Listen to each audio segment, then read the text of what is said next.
রাহমাতুল্লাহি ওয়া বারাকাতুহু। আপনারা কেমন আছেন? আমরা ভালো থাকলেও আমার ফিলিস্তিনের ভাইরা ভালো নাই। আমরা ভালো থাকলেও আমার ফিলিস্তিনি ভাইরা জুম্মার নামাজ ভালো করে পড়তে পারে না। তো ঠিক কি না? আমার ফিলিস্তিনি ভাইরা জুম্মার নামাজ পড়তে পারে না। তুই আব্দুল্লাহ বলা ঠিক কি না? নারে তাকবীর, আল্লাহ নারে রিসালাত, নারে রাসূলুল্লাহ। আমরা ইসরায়েলি পণ্যগুলো বয়কট করব, পারবো না? আমরা পারবো না?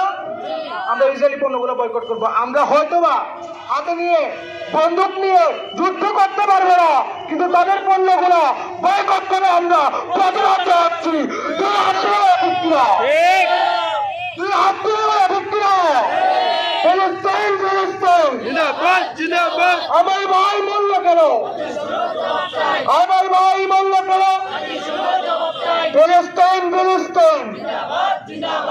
আমরা সবাই ইসরায়েলের পণ্যগুলো বয়কট করবো, পারবো না?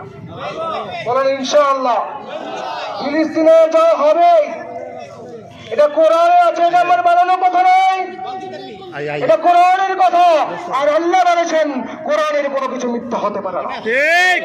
তুই হাত তোলা ব্যক্তি না। আমার নবী বলেছেন ইমাম মাহদী আসবে, নেতৃত্ব করবেন, ফিলিস্তিন স্বাধীন করবেন। দুই হাত তুলে বলা ঠিক কিনা মুসলমান? আজকে যদি ঘোষণা হয় কারা কারা ফিলিস্তিনে যুদ্ধ করতে যাবে, কাকে কাকে মাঠে পাওয়া যাবে, হাত তুলে দেখে দিতে হবে। হাত তুলে বলা ঠিক কিনা মুসলমান? আমরা নাম দেখাই না মুসলমান না, ঠিক কিনা? আমরা নাম দেখাই না মুসলমান না। হয়তো অনেক মিছিল অনেক মানুষ হতে পারে, কিন্তু আমরা এখানে যারা আছি আমরা ইমানদার মুসলমান।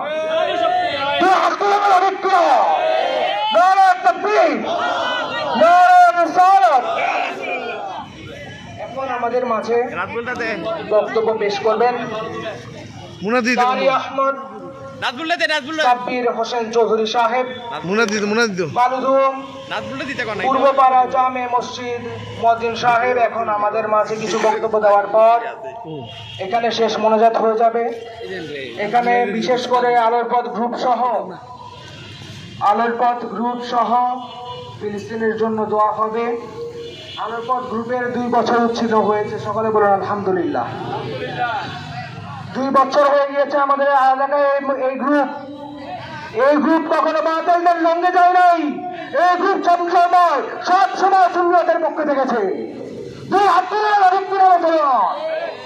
এই গ্রুপ সবসময় সুন্নিয়তের পক্ষে থেকেছে, কখনো বাতিলদের পক্ষে যায় নাই, কখনো টাকা খাওয়াদের পক্ষে যায় নাই, কখনো মানুষের কাছে টাকা খাইয়া আন্দোলনে যায় নাই। কিন্তু আমরা ইমানদার মুসলমান, দুই হাত তুলে বলা ঠিক কিনা মুসলমান? এখন আমাদের মাঝে কারি আহমদ সাব্বির হোসেন চৌধুরী সাহেব, এখন আমাদের মাঝে মুয়াজ্জিন, আমাদের এলাকার মুয়াজ্জিন সাহেব অনেক ভালো একজন লোক, ঠিক কিনা? অনেক ভালো একজন লোক, সুন্নিয়তের পক্ষের লোক। আমরা সবাই সুন্নিয়তের পক্ষে থাকবো। দুই হাত তুলে পারবো? আমরা সুন্নি মুসলমান, আমাদের মনের ভিতরে নবীর প্রেম আছে, ঈদে মিলাদুন নবীর প্রেম আছে। দুই হাত তুলে গেল ঠিক কিনা? এখন আমাদের মাঝে মোনাজাত পেশ করবেন সাব্বির হোসেন চৌধুরী সাহেব। আসসালামু আলাইকুম ওয়া রাহমাতুল্লাহি ওয়া বারাকাতুহু। নাহমাদুহু ওয়া নুসাল্লি আলা রাসূলিহিল কারীম। أما بعد، أعوذ بالله من الشيطان الرجيم. بسم الله الرحمن الرحيم. يا أيها الذين آمنوا صلوا عليه وسلموا تسليما.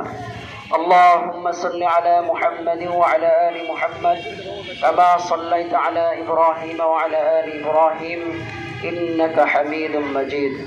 اللهم بارك على محمد وعلى آل محمد كما باركت على إبراهيم وعلى آل إبراهيم إنك حميد مجيد. প্রিয় উপস্থিতি, আমরা এখানে সমবেত হয়েছি, আপনারা সকলে অবগত আছেন যে দীর্ঘ কয়েক বছর যাবৎ আমাদের প্রাণের প্রথম কিবলা মসজিদে আকসা, যা ফিলিস্তিনে অবস্থিত, সেই মসজিদ সহ ফিলিস্তিনের আমাদের মুসলমান ভাই বোনদের উপর ইসরায়েলি বর্বর জাতি, অসভ্য জাতি, তারা আমাদের মুসলমান ভাই বোনদের উপর অত্যাচার নিপীড়ন চালিয়ে যাচ্ছে। তারা এমন বর্বর জাতি, তারা এমন অসভ্য জাতি, তারা আমাদের ফিলিস্তিনের মুজাহিদ ভাই যারা রয়েছেন তাদের পক্ষে, তাদের সাথে তারা কখনো যুদ্ধ করে পারে নাই, আর পারবেও না ইনশাআল্লাহ। তারা শুধু এমন অসভ্য বর্বর জাতি, তারা শুধু আমাদের মুসলমান ভাই বোন যারা ছোট মাসুম বাচ্চা রয়েছে, মা বোনেরা রয়েছে, যারা ছোট ছোট মাসুম বাচ্চা রয়েছেন, মা বোনেরা রয়েছেন, তাদের উপরে তারা হত্যাযজ্ঞ চালায়। তারা মূলত আমাদের মাজলুম ভাই বোনদের, তারা আমাদের যে ফিলিস্তিনি মুজাহিদ ভাইয়েরা আছে তাদের সাথে কখনো যুদ্ধ করে পারে নাই, আর পারবে না ইনশাআল্লাহ। তো আমরা আমাদের জায়গা থেকে যতটুকু প্রতিবাদ করার আমরা সকলে সর্বদা করব। এর মধ্যে আমরা ছোট একটা প্রতিবাদ করতে পারি, সেটা হচ্ছে ইসরায়েলি পণ্যগুলো আমরা বয়কট করব। এখন আমরা পণ্যগুলো কি কি এটা আমাদের জানা প্রয়োজন। এই পণ্যগুলো হচ্ছে আমরা নিত্য প্রয়োজনীয় যা ব্যবহার করি। আমরা ঠান্ডার মধ্যে খাই স্প্রাইট, এই স্প্রাইট হচ্ছে ইসরায়েলি